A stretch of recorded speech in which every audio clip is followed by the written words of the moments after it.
ষষ্ঠ শ্রেণীর ইতিহাস, চতুর্থ অধ্যায়, ভারতীয় উপমহাদেশের প্রাচীন ইতিহাসের ধারা, দ্বিতীয় পর্যায়ের, আনুমানিক খ্রিস্টপূর্ব 1500 থেকে 600 অব্দ। তাহলে এই অধ্যায়ের আমরা যে পড়াগুলো রয়েছে সেগুলো আমরা একটু জানবো, কোন কোন জায়গাগুলো আমাদের পড়তে হবে সেগুলো একটু জেনে নিই।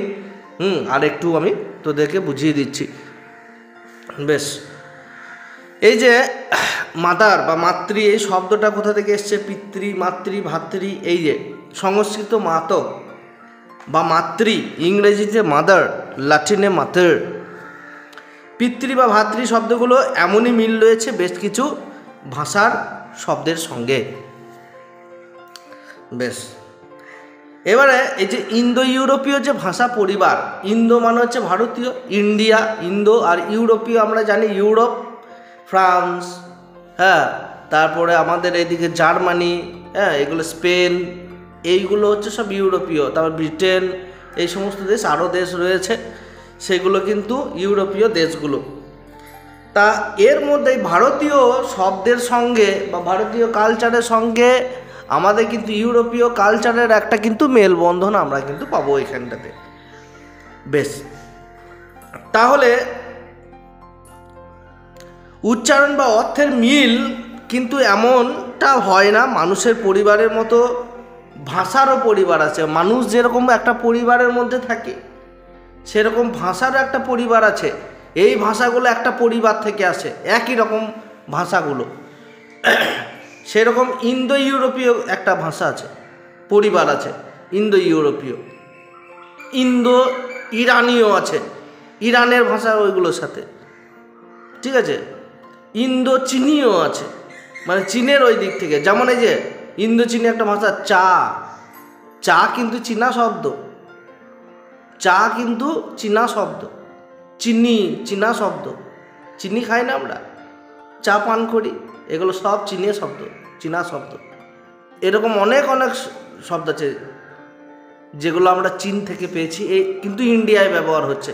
এরকম ইন্দো ইউরোপীয়, ইন্দো চীনীয়, ইন্দো ইরানীয় বিভিন্ন ভাষাভুক্ত পরিবার আছে। এগুলো আমরা যখন বড় হব, তখন ভাষার ইতিহাস যখন পড়ব বাংলাতে, তখন আমরা কিন্তু এগুলো পাবো, ঠিক আছে। বেশ, তেমনি একটা ভাষা পরিবার হচ্ছে কি ইন্দো ইউরোপীয় ভাষা পরিবার। আমাদের এখানে যেটা পড়া সেটা হচ্ছে ইন্দো ইউরোপীয় ভাষা পরিবার। ভারতীয় উপমহাদেশে ইউরোপের অনেক ভাষাই এই ভাষা পরিবারের সদস্য। আচ্ছা, ইউরোপের এরকম ভাষা পরিবারের সদস্য কেন যদি আমাদের জিজ্ঞেস করে, তাহলে আমরা কি বলতে পারি? দেখ, আমরা জানি তো আমাদের দেশকে গোলাম রাখা হয়েছিল। ইংরেজরা আমাদের দেশকে কি করেছিল? পরাধীন করে রেখেছিল। তারা গোলামি করত, আমরা গোলামি করতাম তাদের, তারা আমাদেরকে শাসন করত। পর্তুগিজরা এখানে এসেছিল, স্পেনরা এসেছিল, ফ্রান্সের লোকগুলো এসেছিল। ফলে বিভিন্ন জায়গায় আমরা কিন্তু এই শব্দগুলো আমাদের যে ভাষায় এগুলো কিন্তু ঢুকেছে। যেমন বাংলা ভাষায় অনেক শব্দ আছে, ইংরেজিতে ভুরি ভুরি শব্দ আছে বাংলায়। Cup, chair, table, pencil, pen, সব ইংরেজি শব্দ। কলম আমরা খুব কম বলি কলম, কলমটা দাও, খুব কম বলি। পেন, পেন, পেন, সব পেন।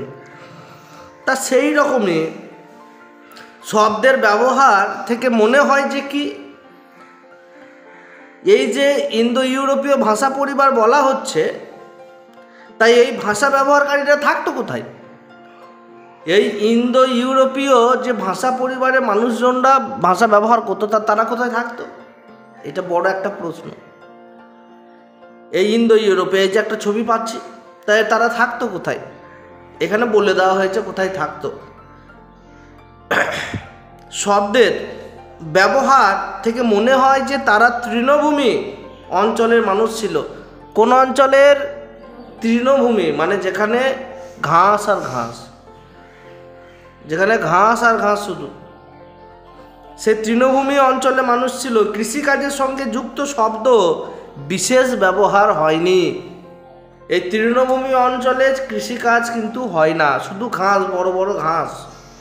এখানে কিন্তু কি, যেমন পম্পাস অঞ্চল আমরা পাবো পরে ভূগোলে, পম্পাস অঞ্চল, প্রেইরি অঞ্চল, এইগুলো সব তৃণভূমি অঞ্চল, বড় বড় একদম শুধু ঘাসের জমি, শুধু ঘাস আর ঘাস, পুরো ফ্ল্যাট সমতল, কিন্তু শুধু ফাঁকা জমি নয়, পুরো ঘাসে ভর্তি, বড় বড় ঘাস। মানে এত বড় বড় ঘাস হয় এখানে, একটা হাতি যদি বেরিয়ে যায় না, হাতিটাকে দেখতে পাবি না, এত বড় বড় ঘাস আছে, যেগুলোকে হাতি ঘাস বলা হয়। ওই ঘাসগুলো মানে ওই ঘাসগুলো উচ্চতা হাতির থেকেও লম্বা, ভাব তাহলে। মানে একটা হাতি যদি এর ভেতর দিয়ে ঢুকে যায়, হাতিটাকে খুঁজে পাবি না। তাহলে এই কৃষিকাজের সঙ্গে যুক্ত বিশেষ কোনো শব্দ কিন্তু আমরা ইন্দো ইউরোপীয় ভাষায় আমরা পাই না। তাহলে কি পাই? বেশিরভাগ ঐতিহাসিকের মতে তারা মধ্য এশিয়ার তৃণভূমি অঞ্চলে যাযাবর ছিল। মধ্য এশিয়া কোনটা? চীন, ওই মঙ্গোলিয়া, কাজাকিস্তান, উজবেকিস্তান, তুর্কমেনিস্তান, এই সমস্ত জায়গা যাযাবর ছিল। তাদের নিজেদের এবং তাদের পালিত পশুর খাদ্যের অভাব দেখা দিলে তারা ছড়িয়ে পড়ে নানান জায়গায়। তারা ছড়িয়েছিল কোথায়? নানান জায়গায় ছড়িয়েছিল।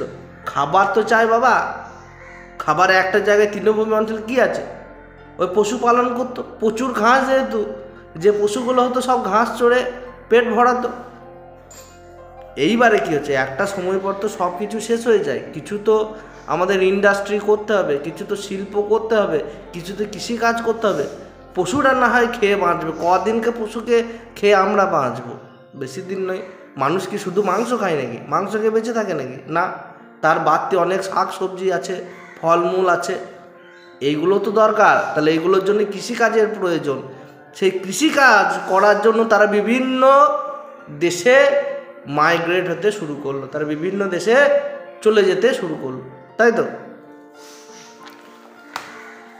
ইন্দো ইউরোপীয় ভাষা পরিবারের আর একটা সদস্য হচ্ছে ইন্দো ইরানীয় ভাষা।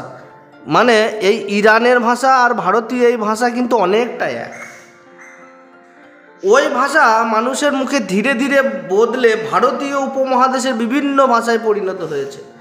ইরানীয় অনেক শব্দ, ইরানীয় ভাষায় বা ইরানের যে ভাষা, ইরানীয় ভাষার অনেক শব্দ আমাদের ভারতের ভাষাতে প্রবেশ করেছে। তার সঙ্গে আবার মিশেছে বিভিন্ন আঞ্চলিক শব্দ। সংস্কৃত ভাষা সেই ভাষাগুলির মধ্যে একটি।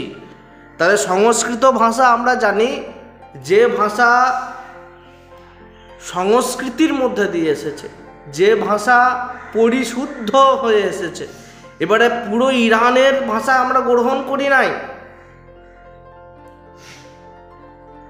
পুরোপুরি সেখানকার ভাষা আমরা তুলে নি নাই, সেটাকে একটু পরিবর্তন করে তার ব্যাকরণগত সঠিক রেখে তারপর আমাদের সংস্কৃত তৈরি হয়েছে। এবং সংস্কৃত কিন্তু অত্যন্ত পুরনো একটা ভাষা। আর মোটামুটি আমাদের পুরো এই যে ভাষাগুলো রয়েছে, ভারতীয় উপমহাদেশের ভাষাগুলো, এখানকার জননী ভাষা বলতে গেলেও আমরা সংস্কৃতকেও ধরতে পারি। এবং সংস্কৃতের সমসাময়িক আর একটা ভাষা আছে, তামিল ভাষা, অনেক পুরনো এই তামিল ভাষা। বেশ, এবার কোন ভাষা বেশি পুরনো, তামিল না সংস্কৃত, সেই ডিবেটে আমরা, সেই তর্কে যাচ্ছি না, আমরা জাস্ট একটু পড়ার মধ্যে থাকি। তা বিভিন্ন ভাষায় পরিণত হয়েছে এবং এর মধ্যে সংস্কৃত ভাষারও কিন্তু সৃষ্টি হয়েছে। তাহলে সংস্কৃত ভাষা আমরা কোথা থেকে পেলাম রে? পরীক্ষায় কিন্তু পড়বে, এই ছোট ছোট জিনিসগুলো আমাদের কিন্তু পড়ে রাখতে হবে। ওই সহায়িকা থেকে তুলে শর্ট কোশ্চেনগুলো একদম মুখ বুঝে মুখস্থ করিস না, একটা মনে থাকবে না। বইটাকে আগে ভালো করে রিডিং পড়বি, এখান থেকে খুঁটি খুঁটি লাইনগুলো পড়বি, তাহলে দেখবি পাবে। তাহলে আদি ইন্দো ইউরোপীয় ভাষা কিন্তু বর্তমানে আর নাই। আমরা যদি এই ইন্দো ইউরোপীয় ভাষা খুঁজতে যাই, এখন কিন্তু আমরা এ ভাষা আর পাবো না। ঋগ্বেদ ও জেন আবেস্তায় ইন্দো ইরানীয় ভাষার প্রভাব কিন্তু আমরা পাই। ঋগ্বেদ আমাদের প্রথম যে ধার্মিক গ্রন্থ, প্রথম ভাগ ঋগ্বেদ, সেখানে কিন্তু আমরা ইন্দো ইরানীয় ভাষার কিন্তু প্রভাব আমরা লক্ষ্য করতে পারি। এই দুটি সাহিত্যের ভাষার এবং বর্ণনায় বেশ কিছু মিল আছে। এই জেন দাবেস্তা আর এই ঋগ্বেদে অনেকটা একই রকম। মানে ভাষার মিল পাই আর কি।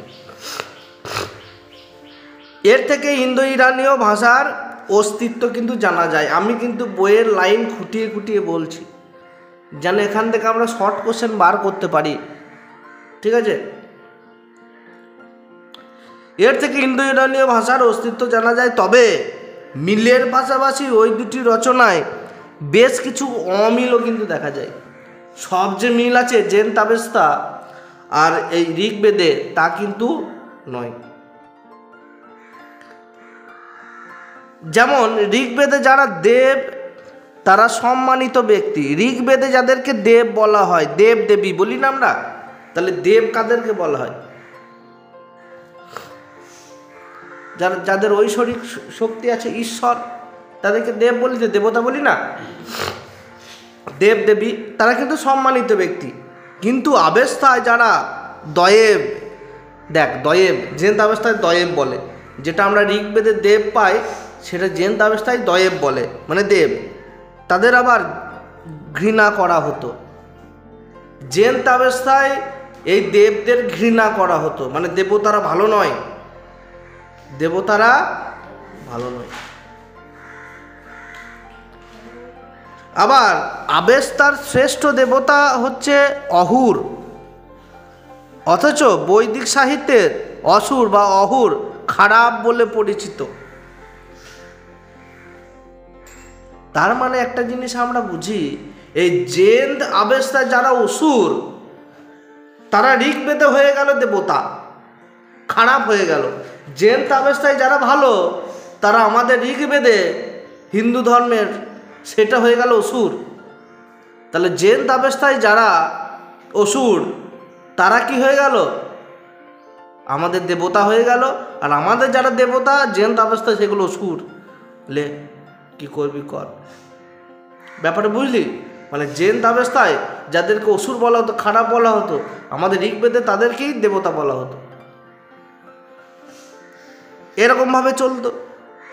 হয়তো কোনো কারণে ইন্দো ইউরোনীয় ভাষা গোষ্ঠীর মধ্যে বিবাদ তৈরি হয়েছিল, দুটো দলের মধ্যে, ওই জেন আবেস্তা আর এই ঋগ্বেদ, অর্থাৎ এই পুরনো ভাষা গোষ্ঠীর মধ্যে বিবাদ গঠিত হয়েছিল, বিবাদ তৈরি হয়েছিল। পরে বলছে যে তোরা যাকে অসুর বলবি আমরা তাকে দেবতা বলবো, আর তোরা যাদের দেবতা বলবি তাদের আমরা অসুর বলবো। লে ঝগড়া কর এখন বসে বসে, বুঝতে পেরেছিস? এইটা কিন্তু হয়েছিল। তার ফলে ওই গোষ্ঠীর একটি শাখা উত্তর পশ্চিম সীমান্ত হয়ে ভারতীয় উপমহাদেশে পৌঁছেছিল। এদেরই ইন্দো আর্য ভাষা গোষ্ঠী বলা হয়। তাহলে আমরা যে ইন্দো আর্য ভাষা গোষ্ঠী, আমরা আর্য ভাষা গোষ্ঠী, তাহলে আমরা চলে আসি এই ভারতীয় উপমহাদেশে, আমরা এই ভারতে চলে যাই। এক্ষেত্রে মনে রাখতে হবে আর্য কোনো কিন্তু জাতিবাচক শব্দ নয়, আর্য কোনো জাতিবাচক শব্দ নয়। ইন্দো আর্য ভাষারই সব থেকে পুরনো সাহিত্য হচ্ছে ঋগ্বেদ। তাহলে এই যে ইন্দো আর্য ভাষার সব থেকে পুরনো যে সাহিত্য সেটা কি? ঋগ্বেদ। সেটা হচ্ছে কি? ঋগ্বেদ। বেশ, এবার দেখ এই বৈদিক সভ্যতা বা এই যে বৈদিক সাহিত্য, তার মানে এখানে কিন্তু হিন্দুরা রয়েছে, মানে আমাদের পুরনো যারা রয়েছে আর্য সভ্যতার মধ্যে, আর্য ভাষা গোষ্ঠীর লোকেরা, তা এই ইন্দো আর্যরা ভারতে ঢুকেছিল উত্তর পশ্চিম দিক দিয়ে। বৈদিক সাহিত্য থেকেই এই ইন্দো আর্যদের বসতি জীবনযাত্রা সম্পর্কে আমরা জানতে পারি। তাহলে আমাদের এই ইন্দো আর্য বসতি জীবনযাত্রা সম্পর্কে জানতে গেলে কি পড়তে হবে রে? বেদ, ঋগ্বেদ বিশেষ করে। তাই এই সভ্যতার নাম কি? বৈদিক সভ্যতা। এই সভ্যতার নাম কি? বৈদিক সভ্যতা। এইবারে আমরা ছোট্ট করে এই জায়গা অবধি পড়ব। এই বৈদিক সভ্যতা আমরা জানি, বৈদিক সাহিত্য বলতে কি বোঝায়? বৈদিক সাহিত্য বেদ বলতে কি বোঝায়? বেদ শব্দটা এসেছে বিদ শব্দ থেকে। বিদ মানে জ্ঞান, বিদ মানে জ্ঞান, আসলে উচ্চারণ হবে জ্ঞান, জ্ঞান। সমস্ত বৈদিক সাহিত্যে 4টি ভাগে ভাগ করা হয়। তাহলে বৈদিক সাহিত্যকে কয়টি ভাগে ভাগ করা হয়? 4টে ভাগে। কি কি? ঋক, সাম, যজুর, অথর্ব। ঋগ্বেদ, সামবেদ, যজুর্বেদ, অথর্ববেদ, এই 4টি হচ্ছে সংহিতা। এই 4টি হচ্ছে সংহিতা। এই 4টি কি? সংহিতা। কোনো মেয়ে ছেলের নাম নয় কিন্তু। ঋগ্বেদ রচনার ভাষা আর ভৌগোলিক পরিবেশের উল্লেখ থেকে তা বোঝা যায়। বাকি 3টি সংহিতা অন্যান্য বৈদিক সাহিত্য ঋগ্বেদের পরের রচনা। তাহলে ঋগ্বেদ সব থেকে পুরনো, ঋগ্বেদ সব থেকে পুরনো। হ্যাঁ, তাই সেগুলিকে পরবর্তী বৈদিক সাহিত্য বলা হয়। তার মানে মূল বৈদিক সাহিত্য কি? ঋগ্বেদ। আর সাম, হ্যাঁ, যজু, অথর্ব, এটা তার পরবর্তী। অর্থাৎ বৈদিক সাহিত্যে 2টি ভাগ, একটা হচ্ছে বৈদিক সাহিত্য, বৈদিক সাহিত্য আর পরবর্তী বৈদিক সাহিত্য। প্রথমে আদি বৈদিক সাহিত্য আর পরবর্তী বৈদিক সাহিত্য, ঠিক আছে। আর এই বৈদিক সাহিত্য থেকে আমরা বৈদিক সভ্যতার ইতিহাস আমরা জানতে পারি, ঠিক আছে। তাই বৈদিক যুগেরও ভাগ কিন্তু 2টি, আদি বৈদিক যুগ, পরবর্তী বৈদিক যুগ। এগুলো মনে রাখবে, পড়বি একবার করে। আদি বৈদিক যুগের ইতিহাস জানার একমাত্র উপাদান হচ্ছে ঋগ্বেদ। তাহলে একবারে পুরাতনকালের যে আদি বৈদিক যুগ তার ইতিহাস জানবো ঋগ্বেদে, আর পরবর্তী বৈদিক সাহিত্য, পরবর্তী বৈদিক যুগের ইতিহাস আমরা বৈদিক সাহিত্যেই জানতে পারবো, ঠিক আছে। এই অবধি হলো। পরের দিন আমরা এই বৈদিক সাহিত্যের আরও কিছু, বেদের ভূগোল রয়েছে, তারপরে বৈদিক যুগ প্রত্নতত্ত্ব সম্পর্কে দেওয়া রয়েছে, এগুলো জানবো। হ্যাঁ, তারপরে 10 রাজার যুদ্ধ, বৈদিক রাজনীতি, তারপরে পরবর্তী বৈদিক সাহিত্যের রাজা, এদের সম্পর্কে ধীরে ধীরে আমরা পড়তে জানবো, অনেকটা আছে, ঠিক আছে। আজকে এই অবধি। যারা অনলাইনে দেখছো তারা অবশ্যই বুঝতে না পারলে কমেন্ট করে জানিও। আর চ্যানেলে নতুন হলে অবশ্যই চ্যানেলটিকে সাবস্ক্রাইব করতে ভুলবে না। চলো ভিডিওটা এখানে শেষ করছি। জয় হিন্দ, বন্দে মাতরম।